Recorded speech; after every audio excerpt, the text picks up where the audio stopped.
রাজশাহী বিশ্ববিদ্যালয়, নোয়াখালী ছাত্র কল্যাণ সমিতি রাজশাহী বিশ্ববিদ্যালয়, কুষ্টিয়া গ্রিন বয়েজ রাজশাহী বিশ্ববিদ্যালয়। অপেক্ষারত রয়েছে রাজশাহী বিশ্ববিদ্যালয়ের প্রেস ক্লাব, সমকাল সুহৃদ সমাবেশ রাজশাহী।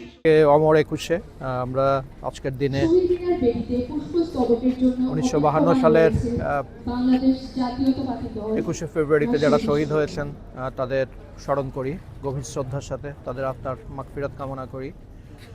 আর মাতৃভাষার মর্যাদা সমুন্নত রাখার জন্য আমরা নতুন করে শপথ গ্রহণ করি এবং আমরা চাই যে আমাদের ভাষা দিনে দিনে আরও সমৃদ্ধ হোক।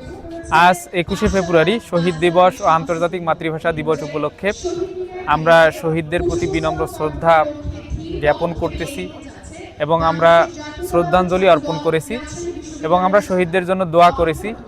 শহীদদেরকে আল্লাহ তাআলা যেন ভুল ত্রুটি মাফ করে দিয়ে জান্নাতবাসী করেন।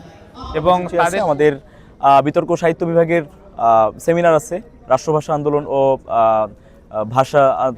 ভাষা আন্দোলনের বিকাশ, এই শীর্ষক সেমিনার আছে। আবার সাংস্কৃতিক বিভাগে আমাদের প্রতিযোগিতা আছে কয়েকটা ইভেন্টে, 21-এর কবিতা সহ কয়েকটা ইভেন্টে প্রতিযোগিতা আছে। আমাদের রাকসু যেভাবে ফাংশন করা দরকার কালচারালি, সেভাবেই তারা ধারাবাহিকভাবে বিভিন্ন ধরনের কর্মসূচি রাখছে।